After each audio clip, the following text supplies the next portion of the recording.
Welcome to the Choose to Be podcast. Thank you all for hanging out with us today and joining our conversation. We are answering a listener's question today, and it's a good one. We love this question and we see this come up a lot. The question is, hold on, I'm going to have you read it. The question is, and I don't have it in front of me, but in essence, and it's from a partner who betrayed his partner, from a man who betrayed his partner. He asked, I keep doing all of these nice things for her. I'm helping in all of these different ways. Why can she not accept it? And why is it not helping?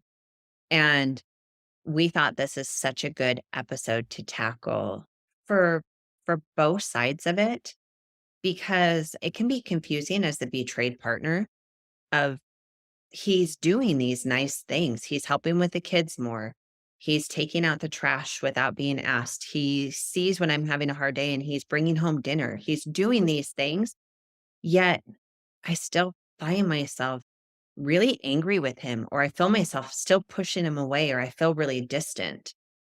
And so that we can wonder, like, what's wrong with me? Why can't I accept it? And sometimes with the person who has betrayed, they're going, "I'm doing all of these good things." And they literally, like, I can't tell you how many sessions I've had with men who literally give me the list. I do this and I do this and I've done this and this and this and this and this, and it's not working. And why can't she see that? Why can't she accept it? And so this is really, really common, it coming up. And I also want to be really clear as we tackle this that for the person who has betrayed, I do see the effort that they're really trying to put in. I want to validate that effort. And then we're about to spend a whole episode on why it won't work. Yeah, like you are trying. This is if I have the person who has betrayed listening, like you are trying. But I'll tell you why it won't work and why it's not enough. And then we'll tell you what does work so that you actually can have some healing and moving forward. Yeah, absolutely. And the question that just came to my mind, Sue, is like, in a sense of curiosity, is what's behind the trying? And I think that's where a lot of women are feeling something too, where they're like, it again, on the outside, it looks really good and healthy, but there's still something not feeling right on the inside. And so, what is behind the trying? I know that's where my brain would go. And I also want to validate what you're saying there too, of how many betrayed partners do have this happening. And then they gaslight themselves, they discount themselves, their emotions, they minimize, right? Even what they're wanting from the relationship. I shouldn't be making a big deal about this. I should just be grateful for what he is doing because it is different. So this is hard. Again, I'm saying everything you just said, I know, but it really is tricky. And this is the relational piece. So let's be clear. Like if there hasn't been, I'm going to the healing intimacy pyramid. If there hasn't been that foundational work of truth and honesty restored, safety starting to be restored, and trust being rebuilt, and you're doing this and this is happening, that's a whole other different conversation. Right. So I think just laying that out there, uh, mainly for my abuse listeners, those key things need to be happening because this is the relational work as you're leaning back in after those things have been in place.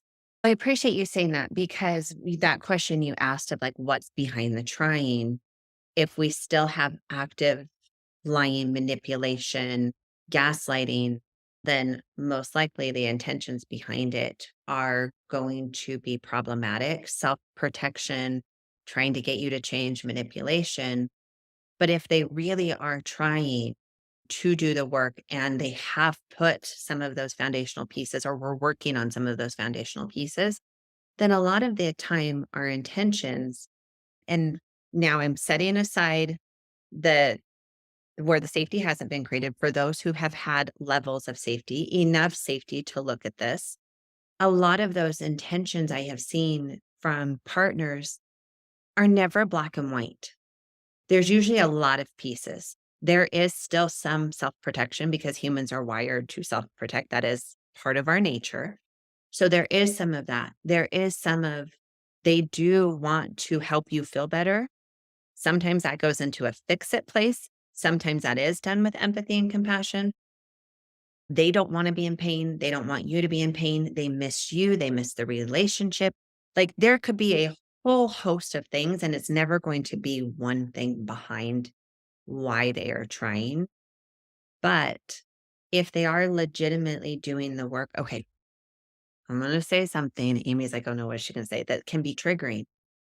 But if they really are putting in those foundational pieces, it is really hard to assume that their intentions are good. And because you've had so much pain and so much damage, but for real relation work to move forward, at some point, we do have to start making a little space that some of those intentions, maybe even a lot of them, again, I'm not talking to my abuse clients, right? But that giving them some of that grace, that some of those assumptions can be good, that they really do care and they really do want to help and they do want to lighten your load and they do want you to heal, Yeah. No, along with all the other pieces about themselves. yeah, and to add to that too, this is where I've encouraged over communication because again, I know there's so many nuances to this. I've also had this come up where he's doing all of these nice things and then she's like, "But I didn't ask him to do any of those things."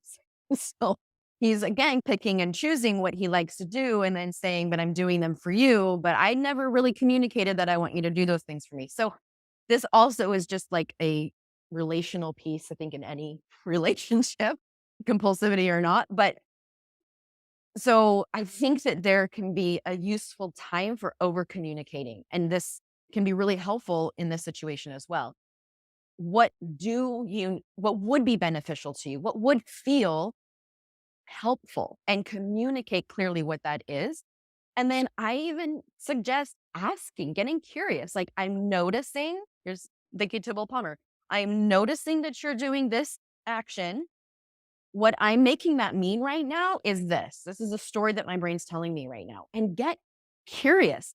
This is vulnerable, but this is relational. And this is where you can actually grow closer together because you're getting curious about each other's motives, which builds trust. Like this is what we're trying to do at this point in the relationship. So over communicate might be something to consider.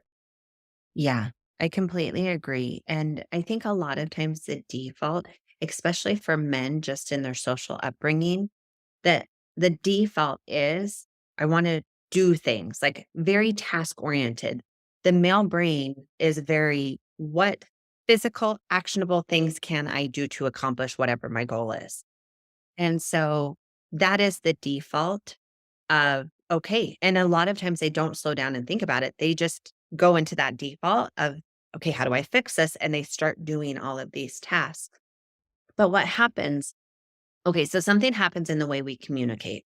And I'm going to tie it to these actions in just a sec. But when we communicate with somebody, if I am showing up from a very logical place and I'm trying to speak to you with logic, say, Amy, I'm talking to you with logic, and you're in your emotional brain, we're talking with two different parts of our brain. I'm in logic and you're in all emotion.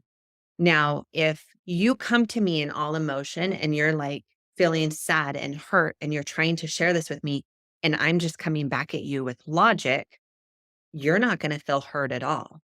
And vice versa. If you come to me, Amy, and you're trying to logically work something out, and all of a sudden I'm spinning in emotion and I'm like, oh my gosh, you must feel this and you must feel this, and I'm feeling this, you're not going to feel heard because you're coming to me in logic. So when somebody comes in emotion, to feel heard and validated, they have to be met with emotion first, and we can work our way to logic, and vice versa. If somebody is coming in logic, we meet them with logic first, and then we can weave in the emotion into it. So going back to the default is I'm going to do these tasks while what we have is an emotional pain. If we have an emotional rupture, we have this massive attachment wound, and we're trying to heal these emotions and this emotional wound and these attachment injuries through just doing actions, it will never be enough. The way that we heal that wound is going to have to be through the emotional work. And if you've never learned how to do the emotional work before, it's a tall mountain to climb. Absolutely. I think we all can fall into this at times, but you're right. More male gender than not are very performance based worth and value. And so, uh, again, I can easily understand why a lot of betrayed partners, or sorry, partners who betrayed, who are doing the performance based actions, right? And attaching their worth and value to it, and then it's getting rejected, why they take that very personally and why it can cause more conflict. So I think just in Can you say general that again? I don't want anyone to miss this. Because the worth and value is attached to the to performance. performance, when you aren't seeing or their performance isn't fixing it, that can feel like their worth and value is being attacked. Or if it's not even being acknowledged, then they feel Yeah. like they're not valued. And that's not what the betrayed partner in most cases is really struggling with. It's has nothing to do with that. And like we mentioned before, I guarantee most of them are in this internal battle with themselves of like, I do appreciate that and that is helpful, but something's missing. And it's like what you were saying. It's the emotional piece, the true intimacy. And that's what we're trying to develop in healthy ways. And emotional intimacy is an absolute must.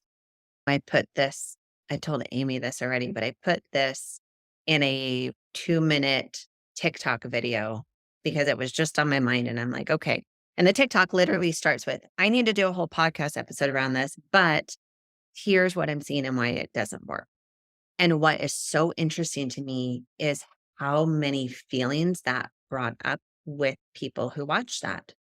And in the comments, there was fighting back and forth, and those who struggled with it collectively were men who struggled with, like, why can't she just appreciate it?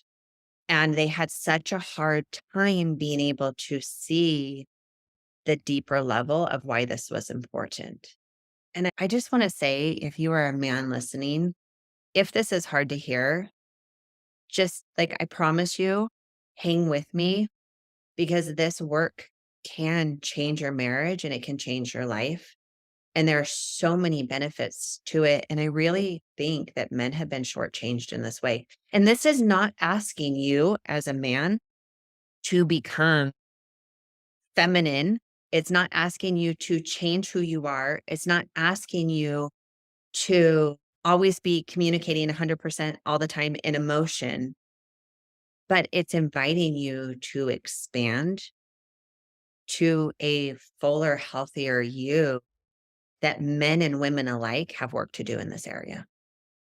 Every human, every human does. I know I totally make this statistic up, but I swear 99% of the population do not actually feel their feelings. We avoid, resist, and react. And it doesn't matter male, female, because it's not ever going to come natural. You are not ever going to get to the place where you have figured this out, which is why so many times we say there's no arrival.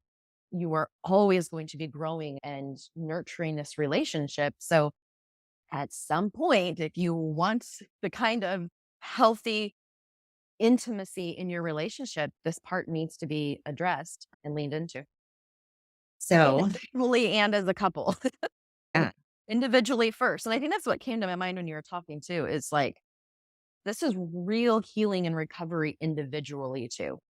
Mhm. I think when you're having these conversations, it's important to know where you're at. When you were talking about like, all right, if this person's showing up in logic brain and this person show up in emotional brain, identify where you're at first. And going back to over communicating, communicate that, right? Here's how I'm showing up. Here's what I'm feeling.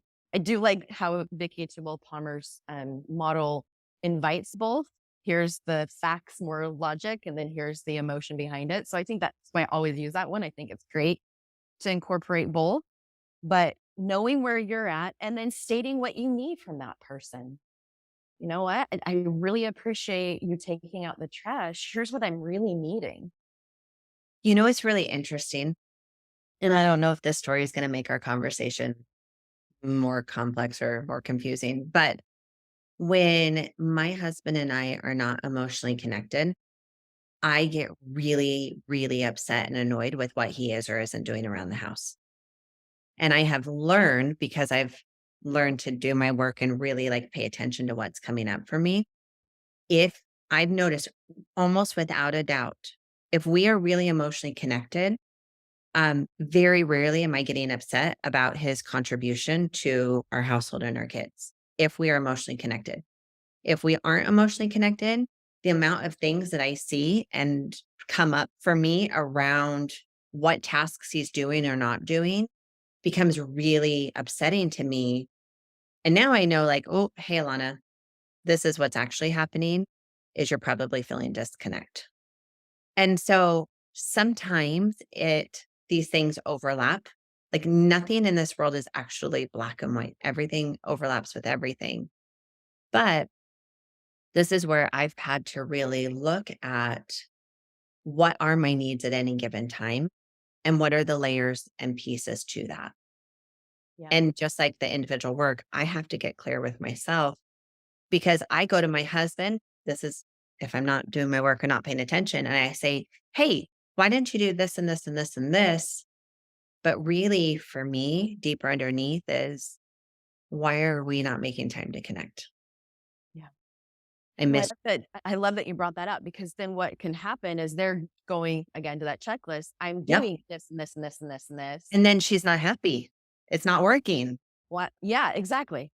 Exactly. So again, knowing yourself very clearly, where you're at, what you're really needing, and then communicating that.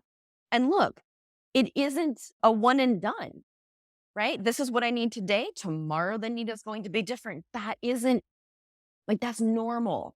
And the more in tune you are with yourself, the more you actually will see just how cyclical we are in all of these ways. It's just knowing it for yourself and then communicating it. Yeah. So, kind of a short one, but hopefully you take some time and just figure out for you what this looks like and where you're at with it. And relational healing is it's more complex because we now have all of your stuff, all of their stuff, all of the stuff that each of you bring. And then when we put them together, we have a whole new system and a whole new dynamic. So just lots of patience with yourself and with each other. Again, if we're in the relational place, lots of patience with yourself and each other in this work.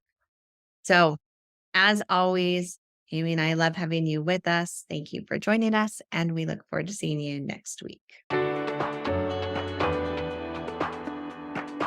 Hey everyone. All right, our lady listeners, if you're finding yourself navigating a separation and or divorce, and some of these topics are just not as helpful in your current situation, or you're trying to figure out if you should stay or go, then I want to offer you a resource called the Empowered Divorce Podcast. I do have several episodes dedicated specifically to that question, should I stay or should I go? And also to help those of you navigating a lot of the fears about divorce because it is on your mind. You are contemplating it, but really a lot of fears are showing up. And so I have some episodes that can help you see a little bit more of what that does look like. And it's called the Empowered Divorce Podcast. So I'm really helping anyone who comes step into their own empowerment and learn how to make conscious choices for you that you really want in your life. Remember, just because you're thinking about it doesn't mean you have to do it. You will hear stories on that podcast of other women who also came from betrayal in their relationships. Sometimes hearing other people's stories can help you own yours. You and you alone will know when and what this looks like for you. But for those who are finding themselves in this shift, check out that resource. For more information to help you navigate your journey, feel free to reach out. We are here to support you in choosing to heal, choosing to recover, and of course, choosing you. Take care, everybody.